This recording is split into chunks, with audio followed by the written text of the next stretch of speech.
지난주 월요일 오전부터 저녁까지 저희 교회가 속해 있는 교회의 고시부 모임이 있었습니다. 우리 장로교단에서는 이렇게 가까운 지역에 있는 여러 교회들이 이제 모여 있는 그 연합체 모임을 노회라고 부르는데요. 노회에서 하는 가장 중요한 일이 목사의 자격을 심사하고 그리고 검토하는 것입니다. 처음으로 목사 안수를 받으시는 분들도 있고요. 아니면 다른 교단에서 이미 목사 안수를 받으신 후에 우리 교단에서 함께 또 목회하기를 원하시는 그런 분들도 계시는데, 이분이 정말로 좋은 목회자의 그러한 자질을 가지고 있는지를 여러 가지 방법으로 함께 스크리닝을 합니다. 이분이 신학을 제대로 배웠는지 시험을 봅니다. 목사님들이 다 아주 까다로운 시험을 보십니다. 이분이 말씀을 올바로 이해하고 말씀을 제대로 또 말씀대로 설교하시는지 설교를 듣고 또 설교를 검증합니다.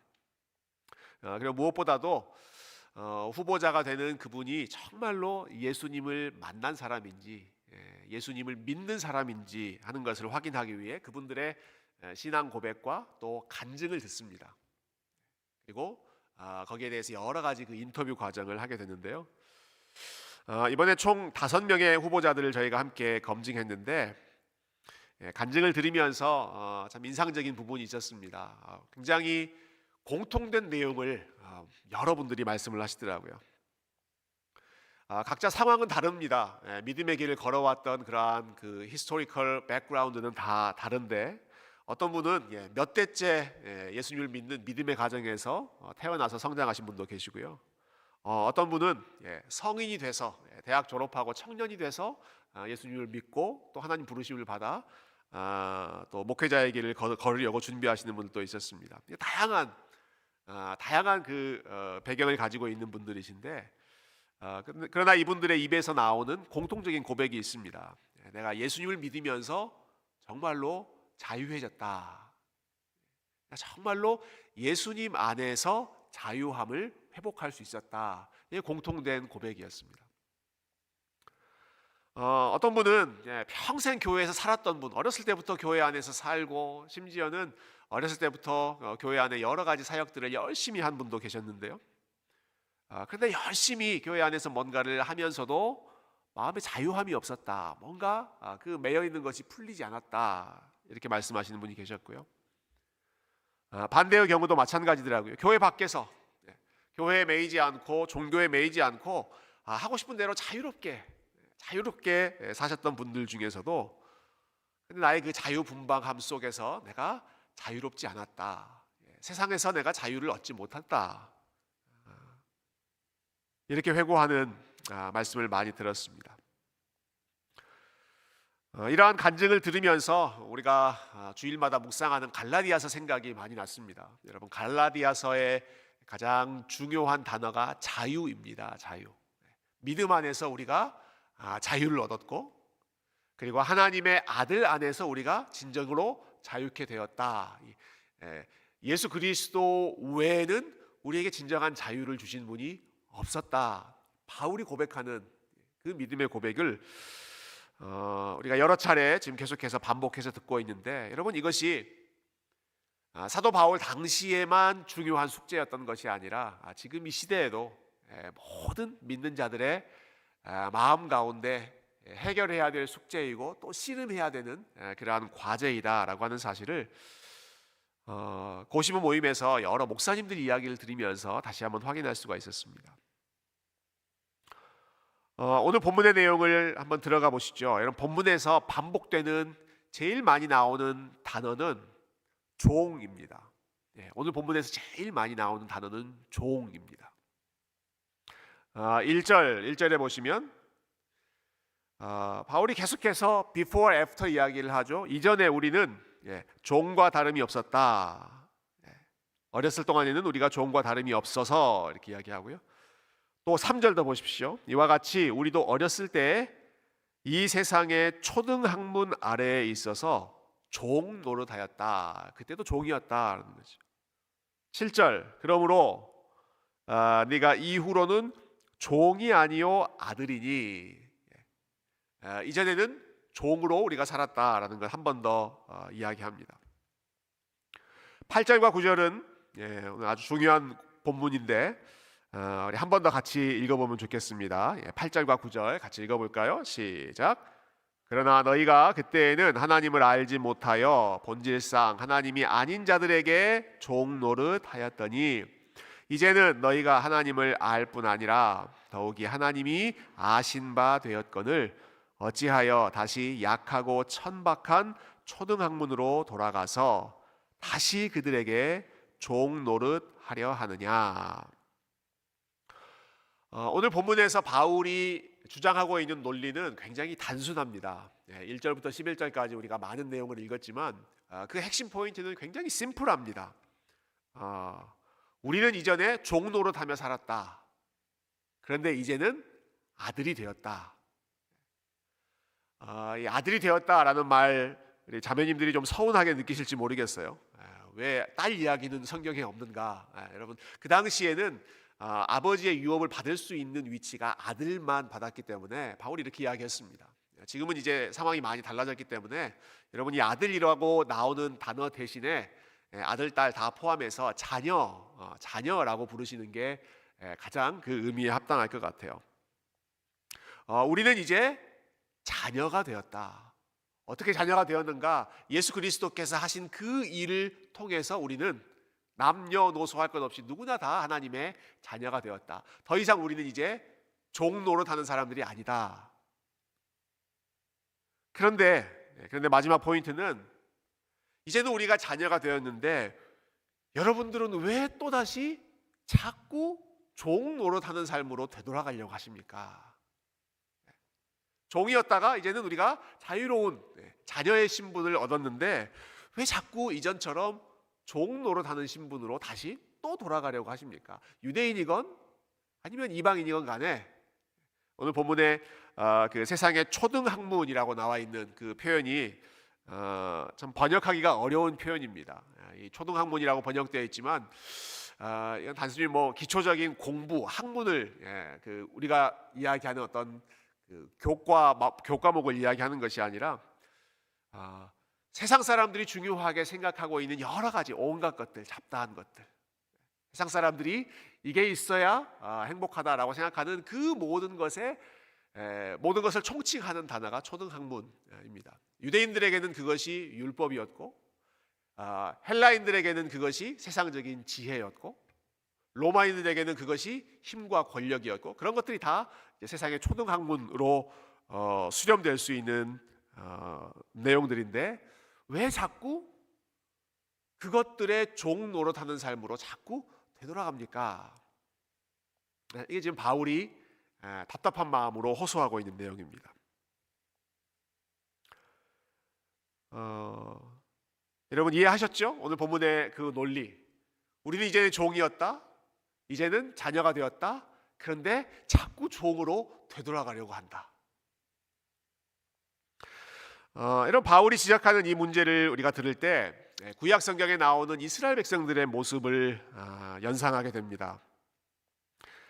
이스라엘 백성들이 이집트에서 노예로 살았습니다. 수백 년 동안 노예로 살았습니다. 하나님께서 은혜로 그들을 자유케 해주셨습니다. 해방시켜 주셨습니다.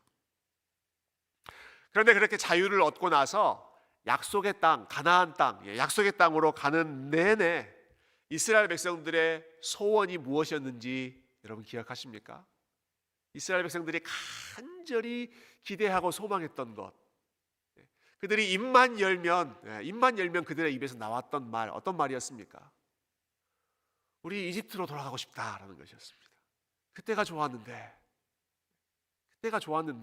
전혀 좋지 않았습니다, 여러분. 그때 너무너무 힘들어서 하나님께 도와달라고 신음하고 하소연하고 호소하고 절규하고 그게 이스라엘 백성들의 삶이었습니다. 그런데 이스라엘 백성들이 자꾸 광야 시간을 지나면서 가나안 땅, 하나님이 준비해 놓으신 그 약속의 땅으로 가면서도 계속해서 내내 우리가 이집트에서 바로 왕 밑에서 종 노릇할 때가 좋았는데 그 이야기를 계속하는 거예요. 마치 오늘 본문에서 나오는 그 사람들의 모습과 흡사한 부분이죠. 제가 지난주 설교를 마무리하면서 탕자의 비유 말씀을 함께 나눴습니다. 아버지의 재산을 가지고 집을 나갔던 그 둘째 아들이 그 아버지 재산 다 탕진해버리고 집으로 돌아오죠. 돌아오면서 이렇게 말하죠. 나는 더 이상 아버지의 아들이라 불릴 자격이 없습니다. 나는 아버지의 아들 아니라 차라리 아버지 집에서 일하고 먹는 종들 중에 하나로 나를 여겨주십시오.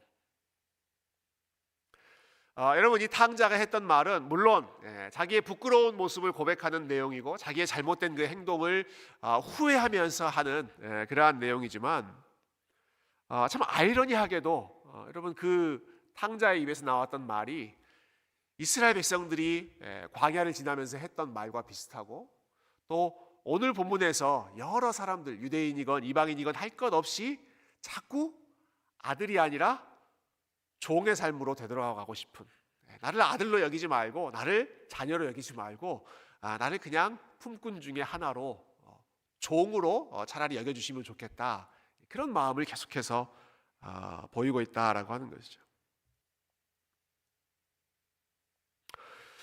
여러분, 왜 이스라엘 백성들이 이렇게 하나님의 은혜로 자유를 얻은 다음에 참 존귀한 자녀의 신분이 되었음에도 불구하고 자꾸 다시 종의 신분으로 되돌아가려고 했을까요? 왜 이집트 노예로 살 때가 더 편했다, 더 좋았다라고 이야기하는 것일까요? 왜 탕자가 했던 말, 나를 아들이 아니라 차라리 종으로 여겨주십시오 라고 하는 이런 말이 더 어떤 때 참 솔깃하게 들리는 그러한 이유가 무엇일까요? 여러분, 그 이유는 우리가 자유롭게 그리고 자녀의 신분으로 자유롭게 사는 것보다 종의 신분으로 사는 게 더 속 편하고 굳이 고민할 필요 없고 더 심플하게 살 수 있는, 더 속 편한 삶이 되기 때문에 그렇습니다.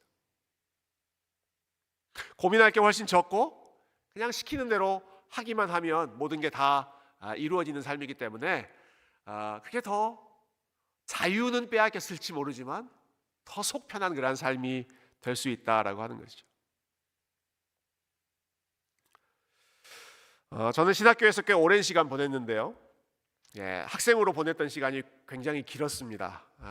근데 학생의 신분으로 있을 때에는 우리 또 뭐 유학생으로 공부하신 분들 여기 많이 계시지만 의무적으로 해야 될 일이 참 많이 있습니다. 내가 하고 싶지 않지만 의무적으로 해야 될 그런 사항들이 많이 있는데요. 때가 되면 시험을 봐야 되죠. 정해진 듀 데이 때까지 어떻게든 페이퍼를 끝내서 제출을 해야 됩니다. 논문을 쓸 때는 지도 교수님이 정해주는 대로 지도 교수님의 디렉션, 가이드를 따라서 거기에 맞춰서 이거 수정해라, 이거 빼라, 이거 바꿔라 하면 또 그대로 계속 맞춰가야 하는, 그게 이제 학생의 숙명, 학생의 삶입니다. 그렇게 제가 긴 시간 학생으로 살고 있는데 어느 날 저 이제 신학교를 졸업하고 우리 한국에 이제 교수로 이제 가셨던 우리 선배 목사님께서 그 안식년 기간을 맞아서 돌아오셔서 이 후배들 고생한다고 밥을 사주러 오셨습니다.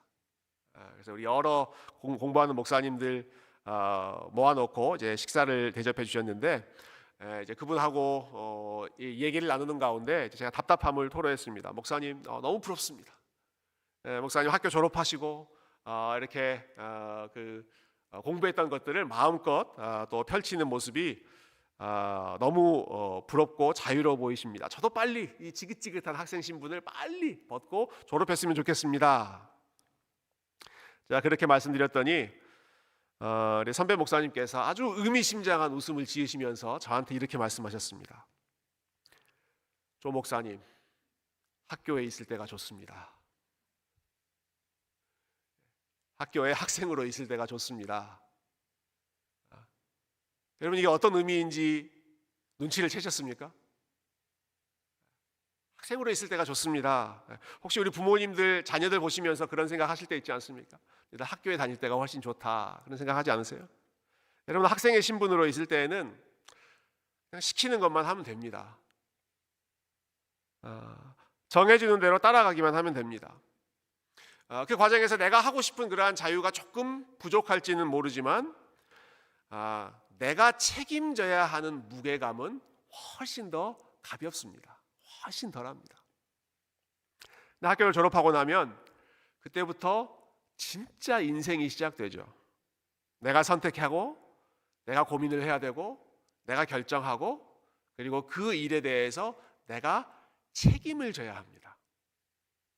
자유로운 선택과 자유로운 결정, 누가 가르쳐주지 않고 내가 고민하는 가운데 그 결정에 대해서 책임을 지는 삶이 그 이후의 삶인데, 여러분 이것은 굉장히 부담스러운 삶입니다.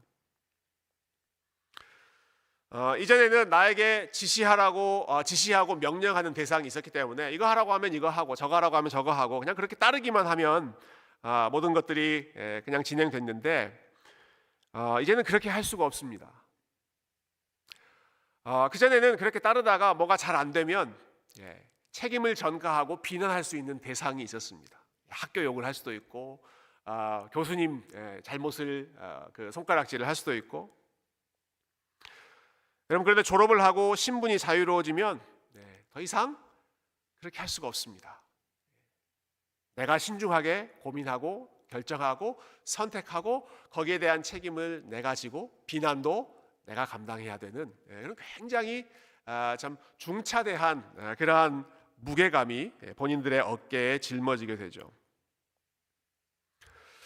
여러분 하나님께서 예수 그리스도 안에서 하나님이 택하신 백성들을 구원하시고 율법의 그 멍에로부터 자유케 하셨습니다. 너희는 더 이상 종이 아니라 자유로워졌다. 너희는 더 이상 얽매이는 종이 아니라 하나님의 사랑받는 자녀가 되었다. 자녀가 되었다. 자녀의 신분을 선포해 주셨는데요. 자녀가 되었다라고 하는 선언은 그러니까 이제 너희들 마음대로 하고 싶은 대로 마음껏 살아도 된다.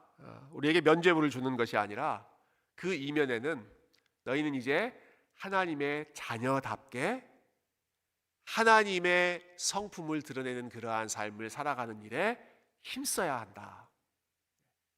자녀로서 하나님답게 하나님을 닮은 그러한 삶을 힘써 살아내야 하는 그러한 새로운 책임과 그리고 새로운 삶의 목표가 생겼습니다. 하고 싶은 대로 마음껏 살아가는 삶이 아니라 이제는 아버지의 모습을 드러내야 하는 그러한 목표가 우리에게 주어지는 것이죠.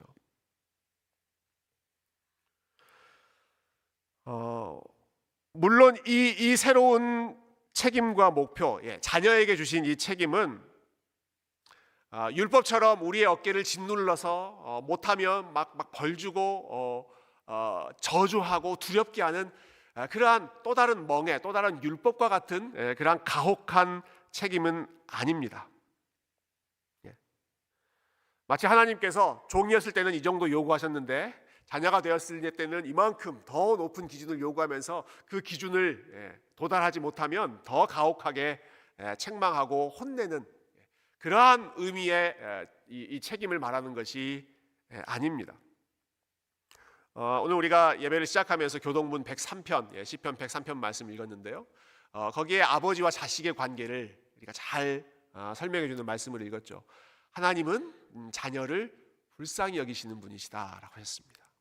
자녀의 연약함과 자녀의 부족함을 긍휼히 여기셔서 오히려 도와주시는 분이시다. 율법처럼 우리를 harsh하게 책망하는 분이 아니라 우리를 긍휼히 여기시고 도와주시는 분이시다. 그게 우리에게 주신 새로운 관계, 하나님과 자녀의 관계입니다. 그러니까 하나님은 율법처럼 우리에게 어깨에 무거운 아주 가혹한 짐을 얹어주시는 그러한 분은 아니시지만, 그러나 동시에 우리가 하나님의 자녀가 되었을 때에는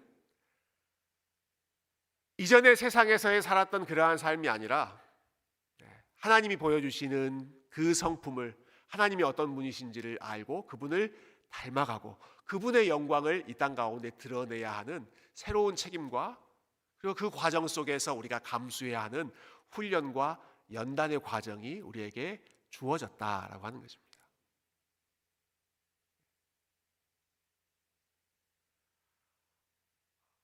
그 새로운 책임, 이 새로운 목표를 향해서 때로는 우리의 삶 속에 여러 가지 어려운 시간들이 주어지기도 합니다. 하나님의 아들, 하나님의 딸다운 모습을 만들어내기 위해서 이전에 종로를 했을 때 정말 부끄러운 모습으로 살아가는 것이 아니라 더 고귀한 존귀한 자녀의 삶을 열매로 만들어내기 위해서 하나님께서 때로는 우리를 연단하시기도 하고 우리를 강하게 훈련하시기도 하죠. 그러나 그 목적을 위해서, 그러나 그 과정을 통해서 기필코 그 하나님의 아름다운 성품과 하나님의 지혜를 우리의 삶 가운데 열매로 만들어내는 것이 우리 선하고 인자하신 하나님께서 저와 여러분을 자녀로 부르시고 지금도 계속해서 자녀의 삶으로 이끌어 가시는 우리 하나님의 궁극적인 목적인 줄로 믿습니다. 자녀로 우리를 만들어 가신다. 지난달 한국의 어떤 신문사에서 나온 칼럼 기사인데 굉장히 참 인상적인 내용이 있어서 잠깐 좀 소개해드리고 싶습니다. 부산에 있는 어느 초등학교의 상황인데요. 부산에 있는 어느 초등학교에서 더 이상 운동장에서 축구하는 것을 금지시켰다고 합니다. 아이들 학교에서 운동장에서 공놀이 하는 것을 금지시켰대요. 왜 그랬을까요? 운동장에서 학생들끼리 축구를 하다가 공에 맞아서 다치는 애들이 있고 우는 애들이 있고 자기들끼리 부딪혀서 또 땅에 넘어지면 상처를 입는 그러한 경우도 있는데 그때마다 부모님들이 학교 측에 항의를 하고 민원을 넣고 뭐 여러 가지 불평을 제기하니까 골치 아파서 아예 운동장 사용을 금지시켜 버렸다는 겁니다. 아예 더 이상 하지 말아라. 어떤 학교는 안전사고를 예방하기 위해서 소풍을 없애버렸다고 합니다. 어떤 학교는 학생들 간의 경쟁을 부추기고 아이들이 불필요한 패배감을 느끼는 것을 피하게 하기 위해서 더 이상 학교에서 운동회나 경시대회나 이런 것들을 하지 않는다고 합니다.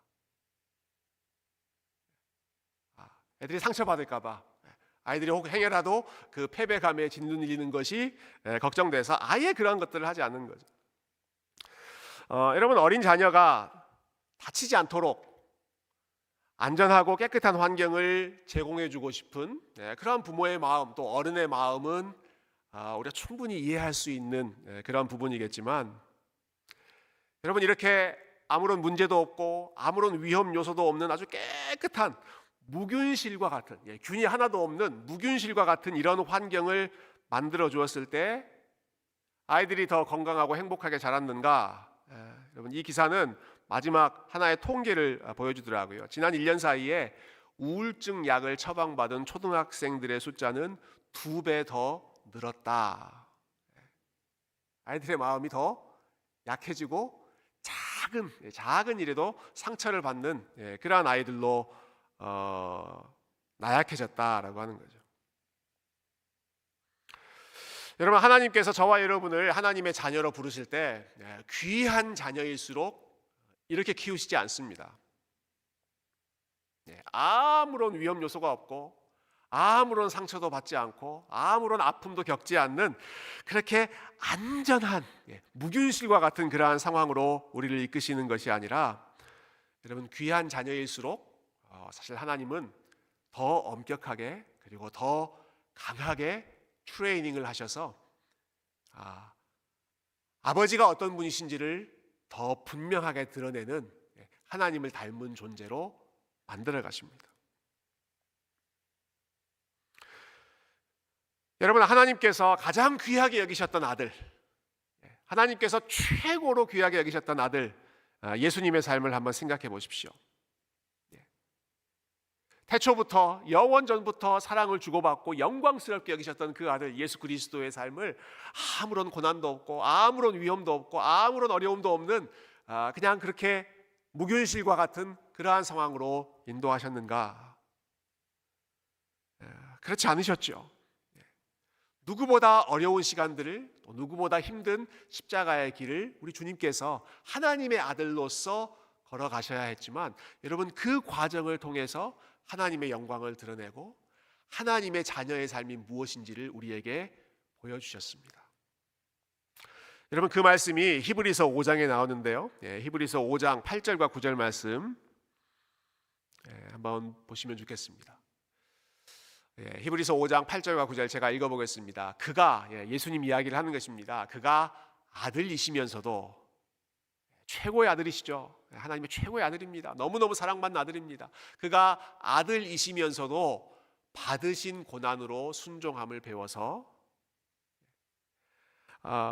그분이 최고의 아들이신데도 불구하고 그분이 고난을 받으심으로써 순종을 인크리즈 시켰다라고 하는 것입니다. 왜 그렇게 하셨는가?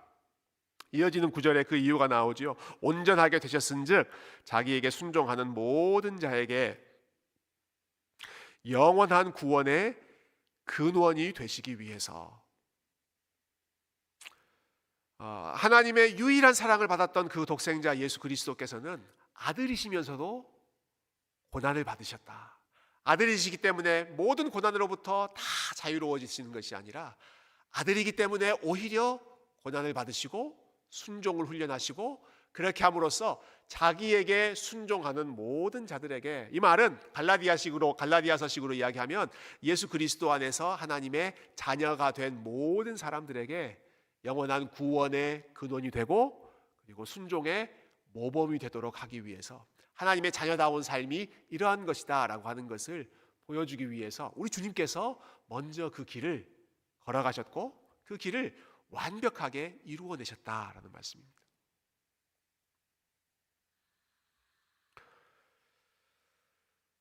우리 주님께서 먼저 고난을 받으셨고, 우리 주님께서 여러 십자가의 길을 걸으셨고, 우리가 지난 금요일에 말씀을 본 것처럼 우리 주님께서 겟세마네 동산에 오르셨습니다. 그리고 그곳에서 하나님 앞에 간절히 외치고 부르짖으시죠. 아바 아버지, 아빠 아버지. 하나님, 할 수만 있으면 이 시간이 그냥 지나가 버렸으면 좋겠지만, 하나님 그러나 나의 뜻대로 하지 마시고 아버지의 뜻대로 해주십시오.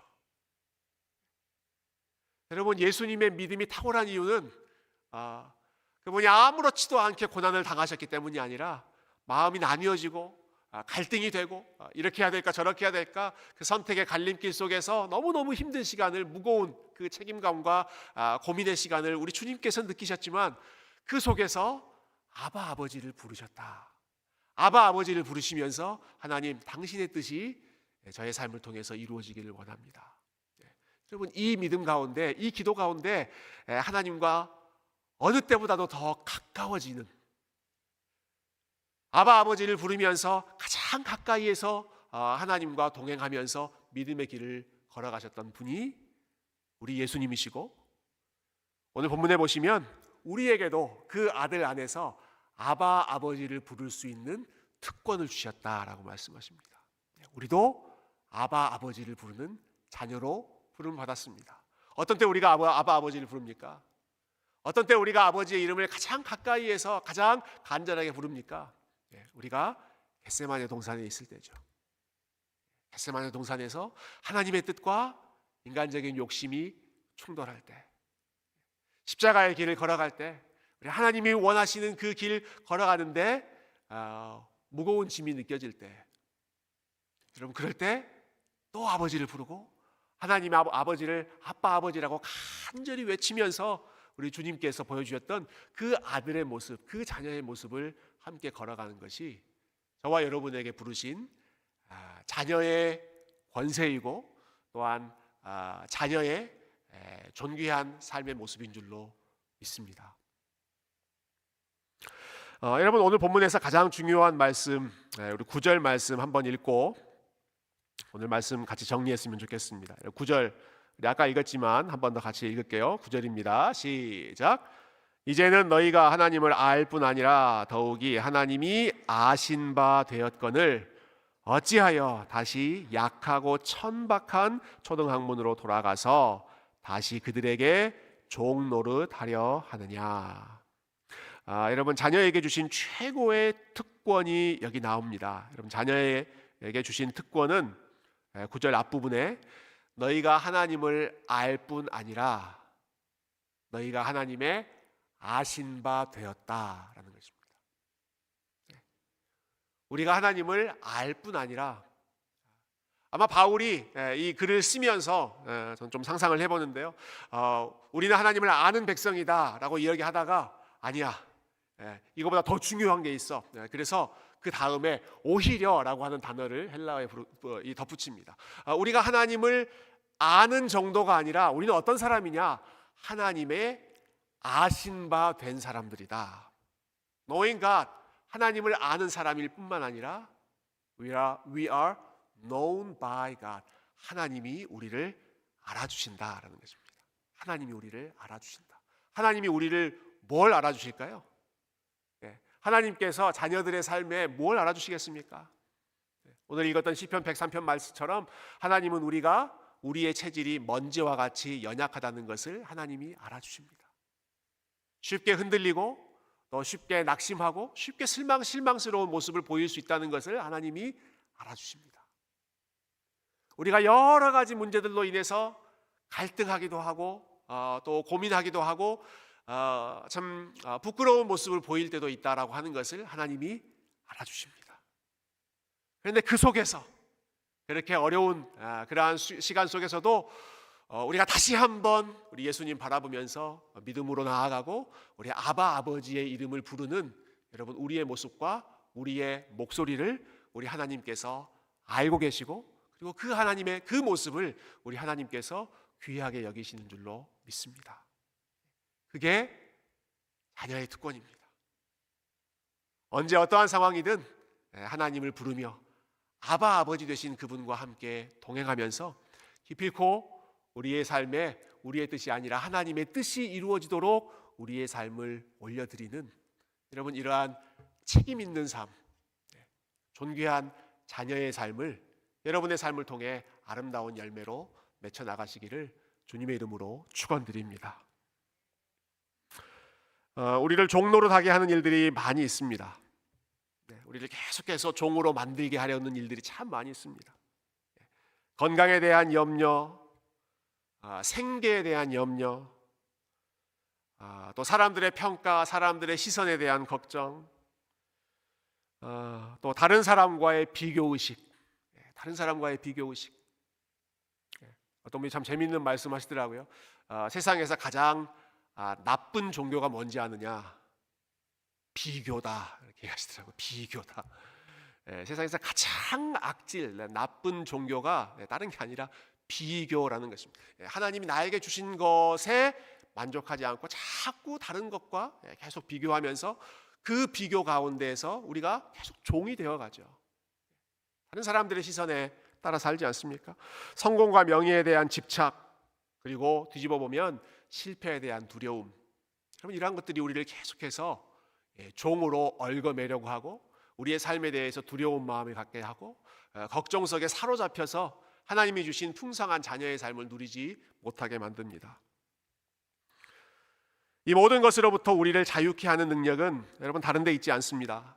우리가 다시 아버지를 부르고 우리 아버지의 신실하심을 의지하고 우리 하나님의 가장 선하고 지혜로운 그분의 손길에 저와 여러분의 삶을 온전히 맡겨드릴 때에만 우리를 종로로 타는 온갖 악한 주인들로부터 우리가 진정으로 자유케 될 수 있을 줄로 믿습니다.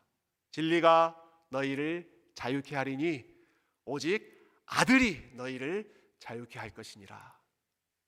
우리 주님께서 선포하셨던 이 말씀 기억해서 이번 한 주도 그리스도 안에서 우리 하나님의 사랑 안에서 아들과 딸로서의 진정한 자유함을 여러분 누리고 회복하시는 우리 귀한 성도님들 다 되시기를 주님의 이름으로 축원드립니다.